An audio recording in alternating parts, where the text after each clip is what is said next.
Tenemos a Bettina Müller, que nos va a estar hablando desde la ciudad de Berlín, Alemania, vía Zoom, así que acá el sistema híbrido todavía funciona. Ahí Bettina saluda. Bettina es del Transnational Institute, TNI, que es una de las organizaciones que desde Europa viene trabajando ya hace más de 10 años sobre las demandas, hacer un seguimiento de las demandas de estos inversores contra los estados, y en un proyecto que tenemos hace unos 5 años ya, en el cual Bettina está involucrada dentro del TNI, se viene trabajando con un seguimiento de las demandas contra los países latinoamericanos. Entonces contamos con una base de datos sobre estas demandas que está siempre actualizada y que pueden ustedes usar, y que ahora les vamos a comentar cuál es la página web, que pueden usar para saber cuántas demandas hay de estos inversores contra sus países, ¿sí? Y todos los datos asociados a estas demandas que pueden usar para reuniones con diputados, reuniones con representantes, con ministros, para la prensa y para los movimientos sociales. Y contamos también aquí con, en presencia en viva persona, con Ana Romero de Redge, que justamente es nuestra base de la plataforma latinoamericana en Perú, como ella ya se presentó antes, y que viene trabajando fuertemente el tema de las demandas de inversores contra el Perú, especialmente en el contexto de la pandemia de estos últimos 2 años. Así que le vamos a dar primero la palabra a Bettina, que agradecemos, Bettina, tu presencia en este encuentro, sabiendo que son 5 horas más que acá, por lo cual ella va a hablar. Si hay alguna pregunta específica le vamos a hacer, pero la vamos a excusar después porque tiene a su bebé pequeñito durmiendo y ya es un horario nocturno. Entonces después vamos a seguir el debate acá hasta las 6 de la tarde, que cerramos esta primera jornada de trabajo. Adelante, Bettina, entonces. A ver, vamos a probar que funcione todo bien. ¿Podés hablar? Ahí te escuchamos. ¿Me escuchan? Adelante. Muy bien. Bueno, ustedes si piensan que están muy cansados, piensen en mí, que acá son las 10 de la noche y ya se despiertan. Vamos a intentar de hacerlo, como dice Luciana, lo más entretenido posible. Yo voy a compartir mi pantalla con ustedes y esperen, ¿cómo puedo hacer esto? Empezar esa presentación desde el principio, ¿la ven? Excelente. Bueno, como dijo Luciana, lo que vamos a tratar en los próximos 15 minutos, que me voy a poner un reloj bien alemán para no pasarme de tiempo, son las actualizaciones y nuevas tendencias en demandas de IS-10, porque ya explicó Luciana qué es lo que es, contra países de América Latina y el Caribe. Yo supongo que todos ustedes saben lo que es el IS-10, no lo voy a volver a explicar. Si hay algunas dudas, después me hacen preguntas o van directamente y hablan sobre sus dudas con Luciana. A ver, ¿cuáles son las tendencias primero a nivel mundial que estamos observando?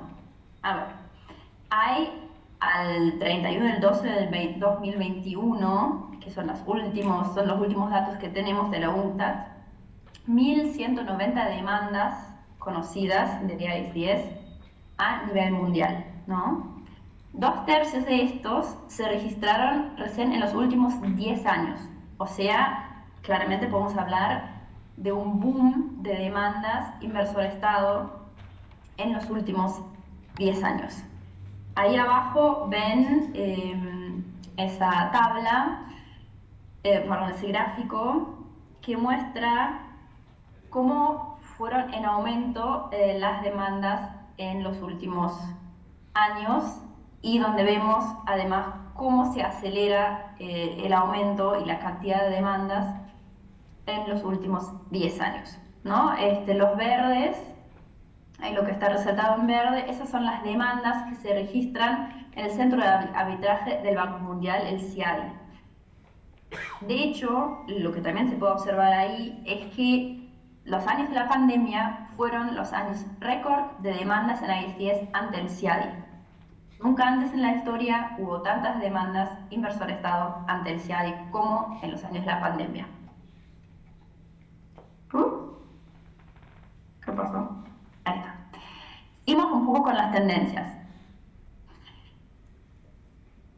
A mí me resulta interesante e importante mencionar que casi 2/3 de todas las demandas conocidas, porque sabemos que hay más, pero no todas están públicas, se dirigen a países periféricos o, como se dice acá, en el norte global, del sur global.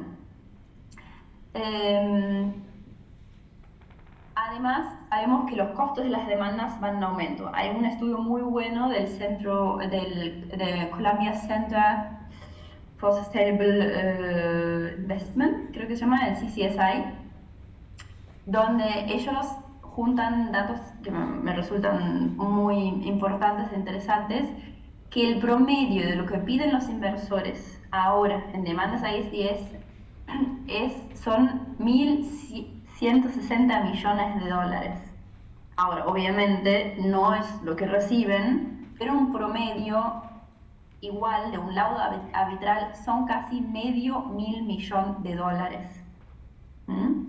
Estamos hablando de los 1.190 demandas, ¿no? Eso es un promedio. Y en general los costos de un procedimiento, lo que incluye bufetes de abogados, costos también del centro de arbitraje, son 13 millones de dólares. Eso es el costo compartido entre inversor y Estado, 13 millones de dólares. Pero tenemos algunos picos de más de 20 millones de dólares. Para ya echar un pequeño vistazo a la región, sabemos que 4 de los 10 países más demandados a nivel mundial son de América Latina. Ahí están Argentina, Venezuela, México y Perú.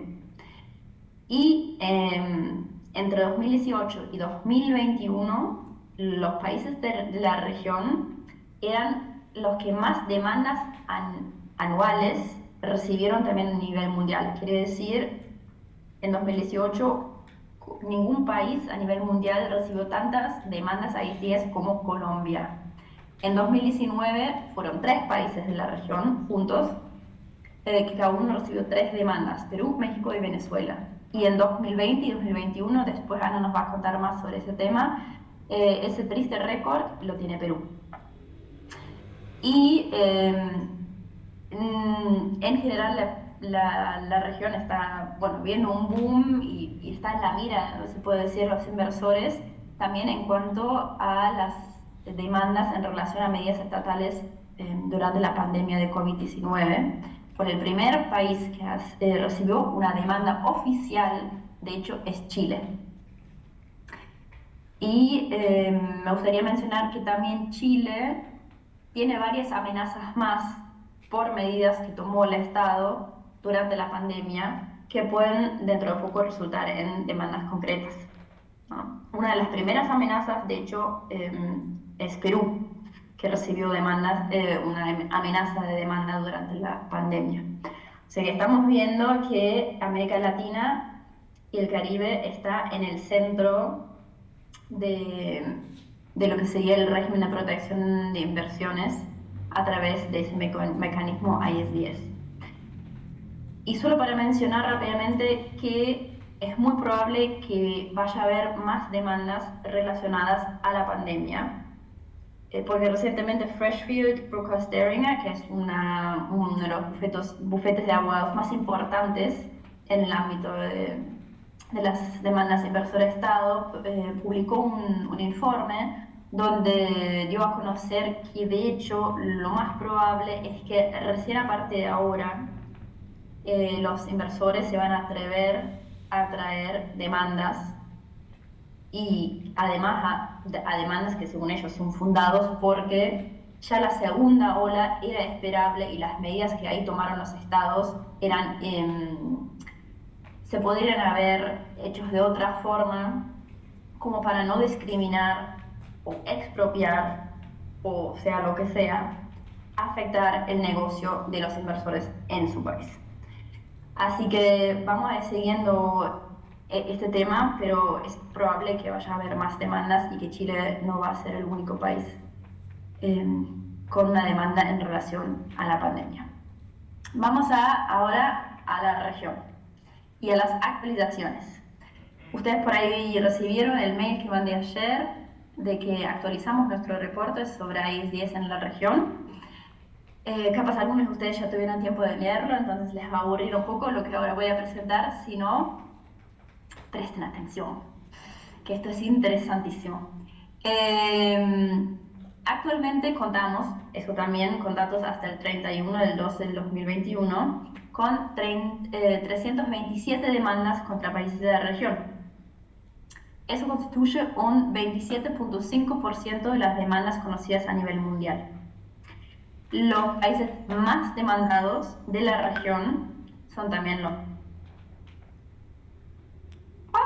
más demandados a nivel mundial: Argentina, Venezuela, México, Perú y Ecuador, que juntos casi representan 2/3 de todas las demandas contra países de la región. Estamos viendo una tendencia que también a nivel mundial estamos observando, ¿no? Que hay un boom de demandas, que de hecho de 91 casos entre el 96 y el 2006, o sea, el 96 cuando se registró la primera demanda contra un país latinoamericano, Venezuela, a la última década, de 2011 a 2021, hubo un salto de casi el 100% en demandas, ¿no? Con 2003, 2018 y 2019 siendo los países con mayor cantidad de demandas. Quiero hacer una pequeña actualización porque nosotros usamos los datos de la UNCTAD y la UNCTAD a veces no está tan actualizada como nosotros, pero igual, como para que haya una coherencia ahí entre los datos, nosotros usamos, aunque sabemos que hay más demandas, de hecho en 2021 hay más demandas que ellos todavía no contaron, ¿no? Entonces, en realidad ese número no es actual. Son mínimo 22 demandas en 2021 también, pero eso es solo un poco para ponerlos en contexto y que después no se sorprendan cuando vaya a ver otra actualización. Actualmente hay todavía bastantes demandas pendientes, casi 100, o sea, 96, y el 62% de las demandas resueltas fueron decididas o salieron en beneficio del inversor. ¿Por qué decimos eso? Porque un lado a favor del inversor está claro que es en beneficio del inversor, pero un acuerdo entre partes generalmente también implica algo favorable, una decisión favorable para el inversor. Por eso después decide no continuar con esto, ¿no? Y se llega a ese acuerdo. O sea, seguimos con esa tendencia, ese sesgo pro inversor también en las decisiones de las demandas. 240.733 millones de dólares, un número difícil y enorme, es lo que los inversores reclamaron en demandas desde 1996 hasta la actualidad. Pero ojo, hay 68 de los 327 demandas donde no conocemos el monto que reclamaron, porque sabemos que hay mucha oscuridad alrededor de todo ese sistema y muchos temas, muchos números están confidenciales. En las demandas ya decididas, ya resueltas, que además donde resultó beneficiado el inversor, los estados fueron ordenados o acordaron pagar 33.638 millones de dólares, un monto enorme, y ahí también hay 24 demandas donde no conocemos el monto, ¿sí? Entonces en realidad es aún mayor. Y yo encontré un número que por ahí grafica un poco lo que implica eso, porque en 50 años de catástrofes climáticas en la región, ¿no? Entre los años 70 y la actualidad, los países de la región, todos los países de la región, tuvieron que desembolsar un tercio menos de esto, o sea, 25.000 millones. 50 años de catástrofes climáticas, o sea, inundaciones, lo que sea, les costaron menos que 30 años de AIS-10. Para darnos un poco una idea de la implicancia también de lo que es el régimen de protección de inversiones y lo que implica para la región. ¿Quiénes son los que demandan? Generalmente son inversores de Europa y de América del Norte, juntos constituyen el 86.6% de todos los inversores. Y obviamente los inversores, la mayor cantidad de inversores viene de Estados Unidos, porque Estados Unidos también es uno de los grandes inversores, ¿no? En la región le siguen los inversores españoles, de Países Bajos, después Canadá, Reino Unido y Francia. De ahí los mayores, los inversores que más demandas han traído contra países de la región. Los sectores donde se registra la mayor cantidad de demandas, esta tabla está liderada por el sector de minería e hidrocarburos, seguido por electricidad y gas, manufactura, pero ya verán que hay una variedad de sectores que están afectados. O sea, podemos identificar que minería y hidrocarburos, de hecho, constituye más del 22% de todas las demandas, o sea, es importante, pero no obstante hay otros sectores que también son importantes. Al igual que en el general de los casos, observamos también que en el caso de las demandas en el sector de minería e hidrocarburos, también hay un aumento muy fuerte de la primera década, donde se registró una demanda en ese sector, a la segunda década que va hasta la actualidad, ¿no? Ya para cerrar, solo les quería mencionar que, bueno, el lugar donde más demandas se registran es el CEADI, o sea, el Tribunal Arbitral del Banco Mundial, seguido por la Corte Permanente de Arbitraje. Y las reglas que más se usan también son las del CIADI. Ahora, ¿qué implica eso? Sabemos que México recientemente se sumó al CIADI. Sabemos que Ecuador tiene interés en volver al CIADI, o ya volvió incluso, ¿no? Creo que ya volvió, no tiene interés, ya volvió. Y que otros países de la región que se salieron y todavía están afuera, como Bolivia y Venezuela, pero igual están siendo demandados, sobre todo Venezuela, ante el CIADI, porque está también el otro mecanismo, de las facilidades adicionales, donde puede estar demandado. Ahora, ¿qué estamos observando como para cerrar un poco en general en los países de la región? Estamos observando que hay cada vez más interés en el tema,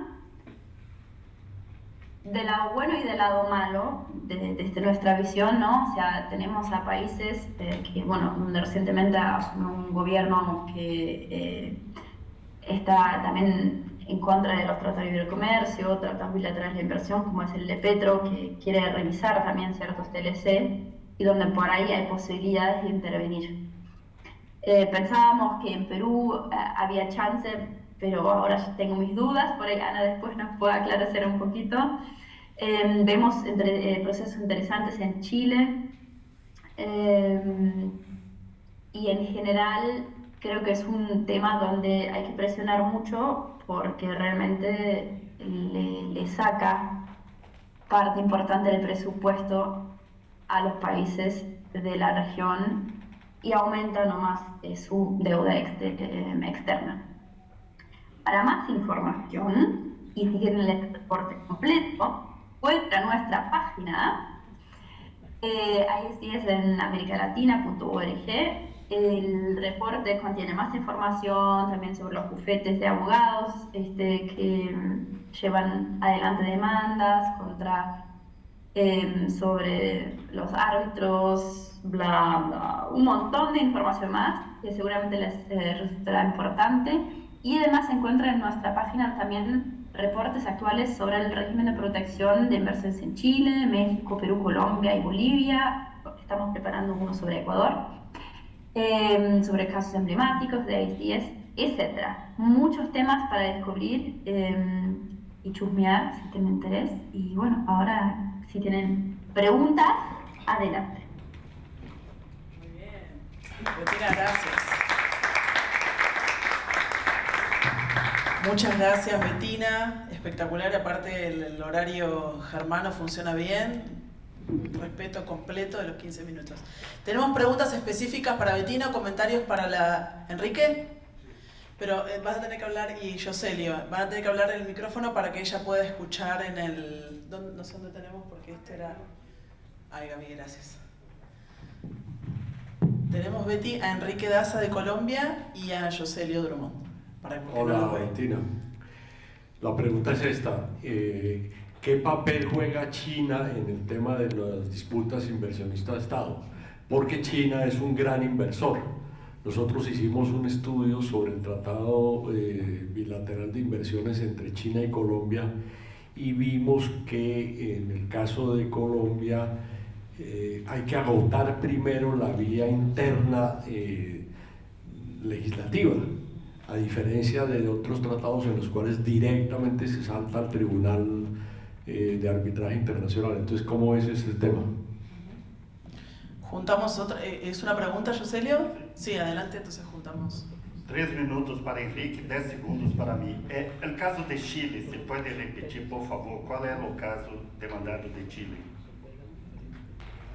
Chile. Las demandas contra Chile. Contra Chile, ¿no? Eso, Yoselio. Las demandas contra Chile. Ah, la última, la demanda en contexto de pandemia. La que comentaste, la de Pudahuel y la de Occidental, se puede contar, sí. La de Occidental, ¿no? ¿Cómo era? MetLife. ¿Tenemos alguna otra pregunta para Bettina? Si no, vamos con estas, Betty. China. En cuanto a demandas, China aún no juega un rol, nada, no juega casi un rol. Hay una demanda, de hecho, contra Perú, pero ya de hace años. Fue una de las primeras demandas, de hecho. Y hay una amenaza de demanda que todavía me parece que no está resuelta, de 2020, creo que es, contra Ecuador, de Equagold Mining, o sea, una empresa minera también, contra Ecuador, una empresa china, pero hasta ahí. No hay más demandas, no hemos estudiado en detalle los TBI, o sea, los tratados bilaterales de inversión que China firmó con países de la región. Sabemos que tiene muchos, porque China junto con Alemania es de los países que más TBI ha firmado a nivel mundial. De hecho, en su momento era y es Alemania, pero China fue sucesivamente suscribiendo, firmando más TBI.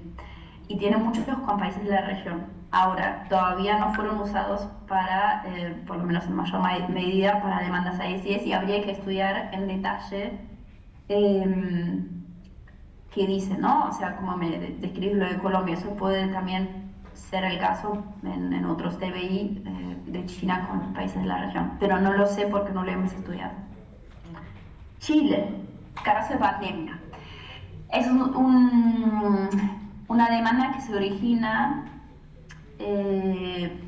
porque Chile cerró el tráfico aéreo y el aeropuerto. En realidad es una corporación francesa de transporte que también está interesantemente demandando a Perú en este momento, pero por una construcción de una autopista. Pero en ese caso se trata del aeropuerto de Santiago, Nuevo Pudahuel, que fue cerrado durante la pandemia, y ahora los inversores, Vinci, se llama la empresa, quieren recuperar los fondos perdidos durante la pandemia porque no pudo funcionar el aeropuerto. Así es. Bien, ¿hay alguna otra pregunta para Bettina? Dale, Diosmar, sí. Pero necesitamos micrófono que quedó acá, uno o no sé. Tenemos una más de Diosmar. Diosmar, você vai ter que falar portunhol para Bettina, sim. Brasiliano. ¿Cuáles fueron las demandas do Brasil? Ah, demandas de Brasil. Claro, Brasil no tiene demandas, claro. No hay demandas de Brasil. No, porque Brasil no tiene tratados de protección de inversiones vigentes. Aún. Está bien, aún, pero no tiene. En realidad no es verdad, tiene una, pero no tiene uno con, ¿cómo se llama? Mozambique, pero no incluye a IS-10. Tiene O sea, los ninguno nuevos... de sus TBI incluye a IS-10. Claro, tiene los acuerdos de cooperación y facilitación de las inversiones que se firmaron en los últimos gobiernos, en realidad, el último gobierno de Dilma, se firmaron varios en realidad con países africanos, pero la forma de solución de controversias que se planteó en esa instancia es Estado-Estado. En vez de ser inversor contra Estado, es Estado-Estado, lo cual es toda una discusión en sí misma porque politiza un problema entre el privado y el otro Estado, porque entonces el Estado se tiene que hacer cargo de los problemas de su propio privado, digamos. Es bien complejo, ¿no? Tenemos unas investigaciones con Alberto Arroyo sobre ese tema, pero no tiene tratados de protección de inversiones con CIADI, como diríamos, como los otros países. Sí, pero hay que entender que la tendencia es esa, ¿no? ¿Más preguntas para Bettina? Si no te licenciamos, Betty, para que vayas a descansar, o si querés quedarte, escucha, pero ya nos has escuchado sobre esto 1000 veces. Así que no hay problema. Muy bien. Quería dar mi aporte, tengo muchas ganas de estar ahí con ustedes, pero bueno, será la próxima. Muy bien, gracias, Betty. Gracias. Chao. Gracias. Vamos entonces, ahora vamos a ir, si quieren, antes, después de que Ana haga su exposición, chao Betty, sobre Perú, podemos volver a estas cuestiones que quedan de dudas para resolver sobre distintas temáticas ahí dando vuelta, ¿no? Entonces, Ana, adelante. ¿Cómo haces acá? Esa es una gran pregunta. Ahí está.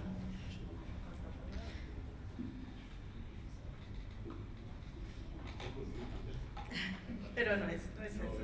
No es esa. No es tan bonito. Hay una demanda de... Sí. No sé qué está pasando, pero yo que saqué la foto. Ahí. No es tan bonito. Ay. Bueno, lo siento, no es tan lindo. Nada, yo voy a tratar de aterrizar un poco en el caso Perú, lo que Bettina nos ha estado contando como este marco más general.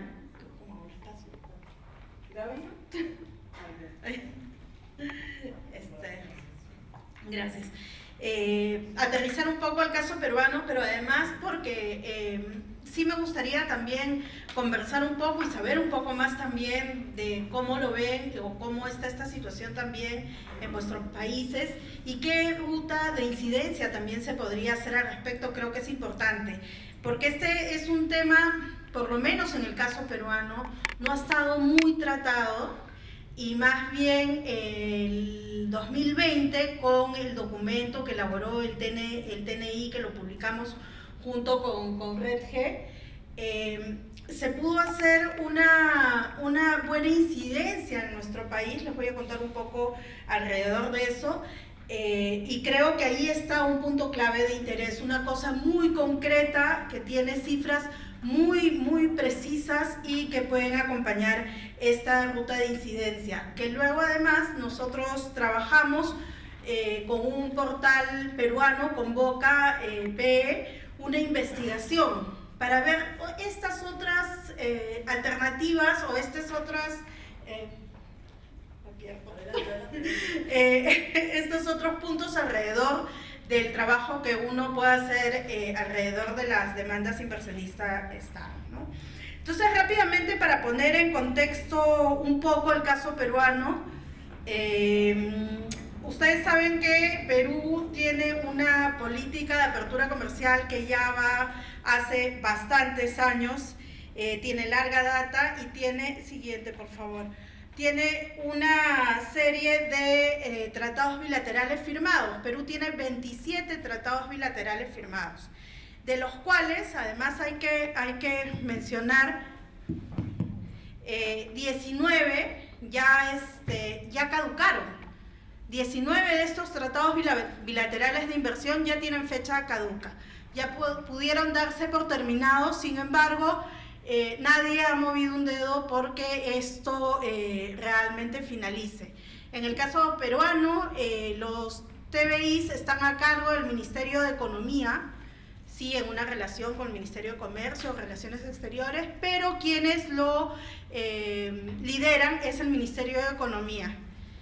Luego vamos a hablar del trabajo de incidencia que se puede hacer en el Perú con tanto cambio de ministerios permanentemente que se hace, ¿no? La siguiente, porfa. Estos son los... Ay, la anterior. Esa.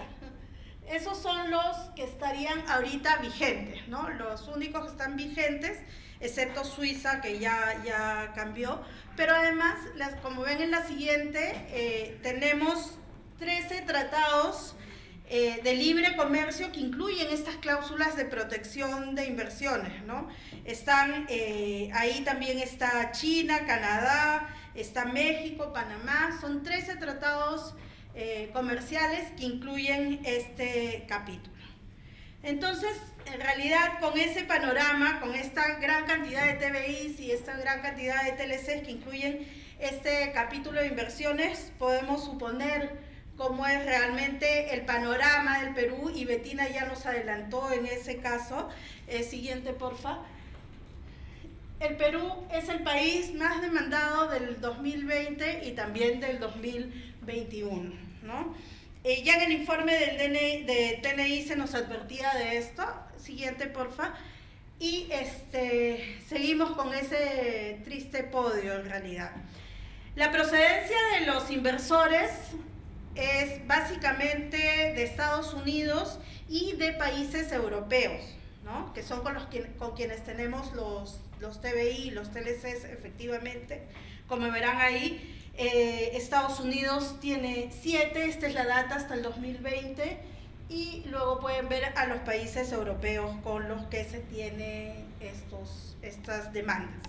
Siguiente, porfa. Los sectores donde se registran mayores demandas como país extractivista, comprenderán que están en el sector minero. Es ahí donde se concentran básicamente las demandas, donde además se concentran también los conflictos sociales. Y bueno, luego vienen los sectores, como ven ahí, manufactura, información y comunicación y actividades inmobiliarias. Siguiente, por favor. Pero acá hay un tema muy importante que es lo que nosotros hemos venido trabajando además a partir de las investigaciones con Convoca, ¿no? A nosotros siempre se nos dice, o siempre nos dicen los funcionarios gubernamentales, que cuál es el problema si Perú gana básicamente todas las demandas, ¿no? Entonces es como el buen negocio, ¿no? Finalmente somos demandados, pero terminamos nosotros ganando, ¿no? Y se nos muestran las estadísticas de lo que hemos ganado, pero nadie nos habla realmente de qué gastos se incurren para estas demandas, ¿no? Eso es como una cosa un poco oculta, ¿no? Siguiente. En esta investigación que hace Convoca nos dice que justamente en los últimos 24 años el Perú ha tenido que pagar más de 43 millones de dólares por las diferentes demandas. Siguiente, porfa. ¿Y qué implican estos más de 43 millones de dólares? Un poco para darnos una idea, ¿no? Por ejemplo, implicaría más de 2.500.000 vacunas, ¿no? Pues si estamos haciendo más o menos el costeo de las vacunas Pfizer, que son las que se han puesto básicamente en el Perú, y esto significaría estar vacunando con la primera dosis al segundo departamento más poblado del Perú, ¿no? Entonces, digamos, no es el negocio tan rentable que nos viene mencionando el gobierno, ¿no? Es la tercera parte de lo que ahora se le da al presupuesto, por ejemplo, de TV en el Perú, que es un tema muy sensible también en salud ahorita en el Perú, que es además junto con VIH, se les ha reducido el presupuesto y miren lo que venimos gastando nosotros en las demandas, ¿no? TBC, tuberculosis. Sí. Siguiente. Y como decía, nuestro país o nuestros funcionarios se amparan en que nosotros hemos recibido 113 millones con las demandas, ¿no? Porque como hemos ganado, hemos recibido 113 millones y nos repiten que eso sería el gran negocio. Sin embargo, no se nos dicen todos estos gastos, como decía hace un rato, que se incurren en, incluso cuando ganamos una demanda, ¿no? Este es un ejemplo que tenemos, que es un caso de arbitraje que nosotros ganamos, pero a pesar que ganamos, nosotros gastamos más de 5 millones de dólares. Todos esos costos están como, no en secreto porque los hemos podido recuperar, pero digamos, no se dicen a la hora de, digamos, rendir cuentas, ¿no? Entonces es importante tener esa anotación. Seguimos con esa investigación para demostrar realmente que no se gana por ningún lado, ¿no? Siguiente, otro tema que nos parece clave cuando hablamos de estos temas del ISDS es la puerta giratoria. Porque acá cuando hemos hablado de las defensas legales, Bettina también mencionó algo de los grandes bufetes de abogados, y en el caso de Perú hay estudios de abogados que han sido los mismos que han defendido los diferentes casos, ¿no? Por ejemplo, tenemos el estudio Checopar, que ha representado en 7 de los 19 procesos que hemos tenido, por ejemplo, y el segundo estudio es el Navarro y Pasos. Pero es importante de todas maneras saber quién es quién, ¿no? Por eso hablamos de la puerta giratoria, ¿no? El estudio de Checopar creo que lo pueden conocer por acá, porque este estudio de Checopar ha estado vinculado en los casos de Odebrecht, por ejemplo, ¿no? Ya no defiende los casos peruanos, pero ha tenido un gran rol ahí en el trabajo con diferentes empresas, ¿no? Y ahorita está este segundo estudio, que es el Navarro y Pasos, ¿no? Que nos viene representando en 2 casos. Nos ha representado antes en otros también, pero además tiene como cliente a Telefónica del Perú, que es una subsidiaria de Telefónica de España, que además también tiene demandas contra el Perú. Entonces es como una cosa bien retorcida en realidad, ¿no? Muy extraña, pero que no es gratuita. Entonces esa es una cosa que creemos que hay que prestar mucha atención y hay que seguir trabajando y vinculando. Lo que nos ofrece este tema de los TBIs ahorita en el Perú es que es un tema ahorita difícil de trabajarlo con autoridades, para ser bien sincera, ¿no? Pero tiene que ver con la propia situación en la que estamos en el Perú. Apenas entró el presidente Castillo, manifestó abiertamente una revisión de la política comercial. Se pudo trabajar con quien fue ministro de Economía en el Perú, por eso Bettina decía que al inicio fue como un buen panorama, pero no se pudo luego continuar porque, como les decía, están rotando permanentemente. Sin embargo, es un tema que yo creo que sí tiene un buen espacio, tiene una posibilidad de indignar cuando uno además lo va trabajando con esta idea de que nosotros somos quienes venimos pagando además todos esos gastos millonarios en torno a las demandas, ¿no? Esta idea de que con nuestros impuestos se pagan estos gastos millonarios, pero además con dinero que se reduce de un presupuesto nacional, es una cosa importante.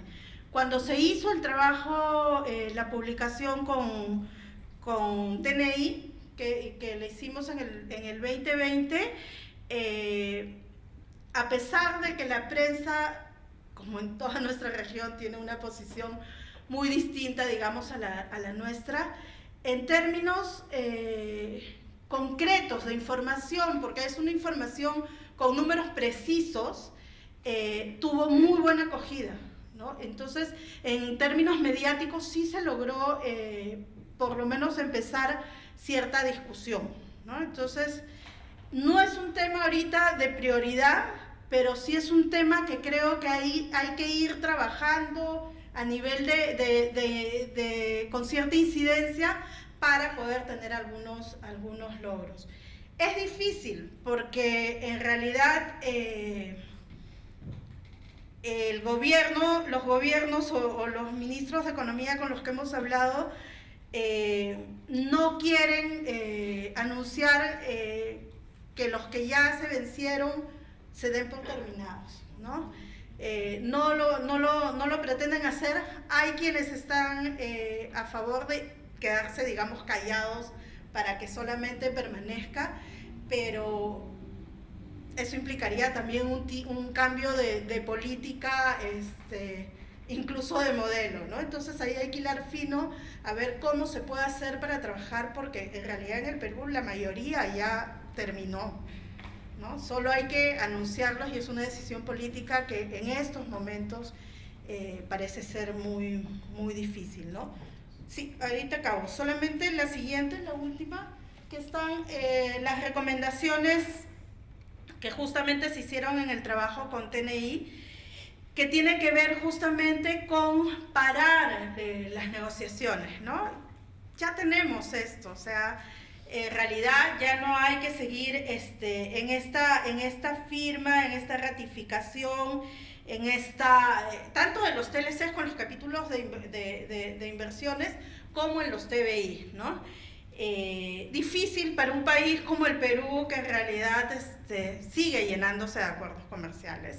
Comentaba con alguien en el intermedio, ahorita el Perú tiene un ministro de Comercio Exterior que está contra la política comercial, o sea, o por lo menos está a favor de una revisión de la política comercial, ¿no? Entonces uno lo vería como una oportunidad, el ministro de Comercio Exterior. Sin embargo, no hay nadie de los negociadores y los que hacen seguimiento a los acuerdos comerciales dentro del Ministerio de Comercio Exterior que haya cambiado.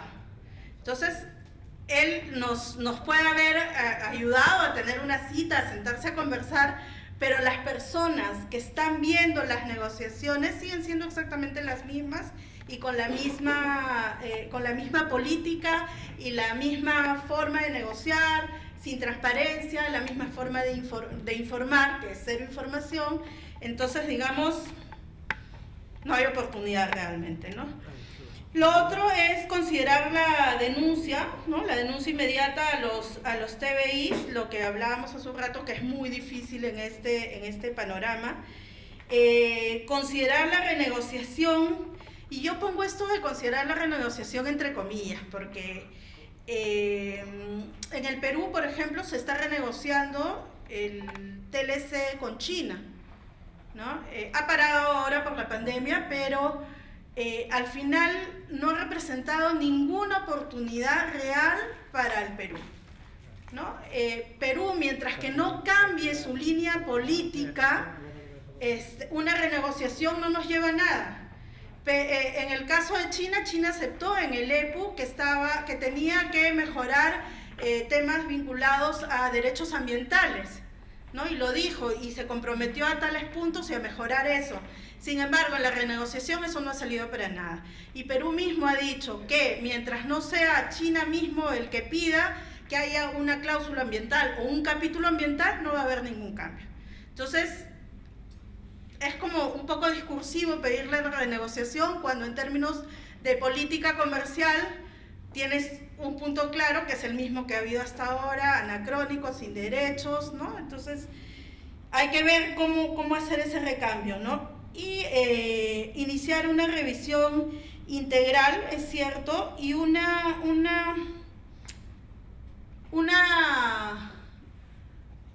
mirada de los impactos en general que ha tenido esta política comercial, que involucre, está bien, la versión gubernamental, pero que también dialogue con los estudios y la posición que tiene la sociedad civil, ¿no?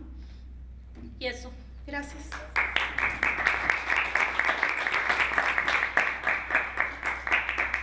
Gracias. ¿Podemos prender la luz, por favor? Ahí estamos, muy bien. Volvemos al piso entonces.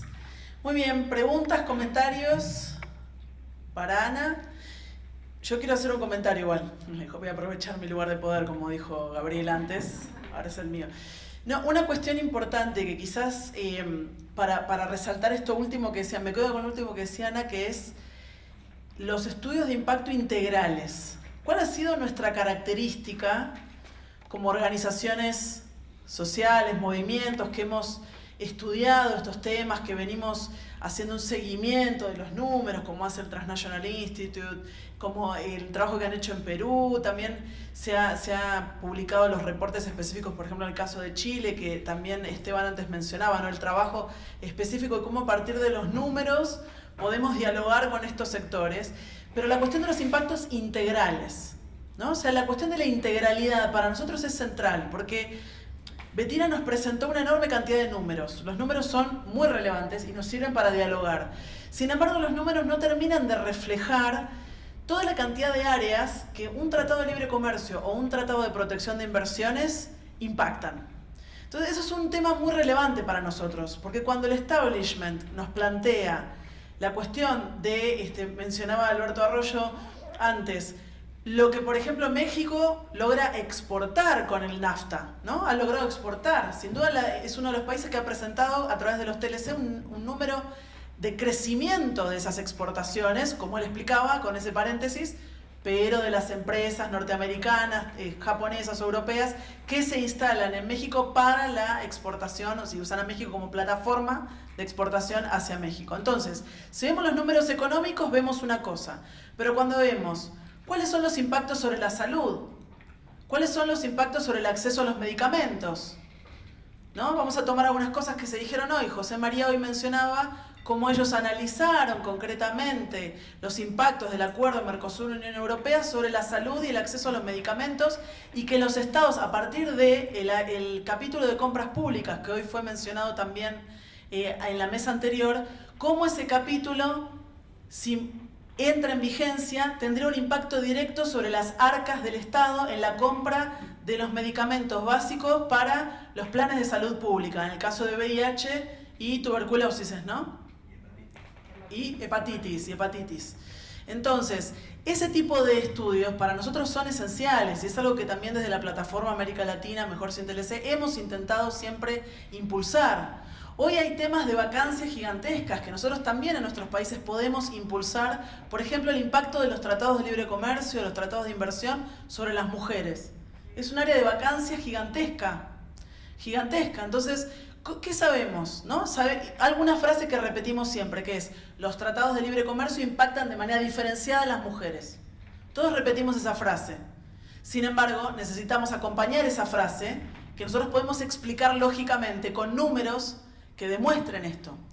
Si nosotros queremos mostrar que la verdad está de nuestro lado, porque nosotros sabemos que nuestro argumento político, después de 25, casi 30 años de tratado de libre comercio en la región, muestran estos impactos negativos que no han cumplido ninguna de las promesas que prometían en los años 90, tenemos que poder mostrar todo esto con datos. Y eso es un trabajo que está, usando la metáfora de Alberto Arroyo también, la pelota está de nuestro lado, ¿no?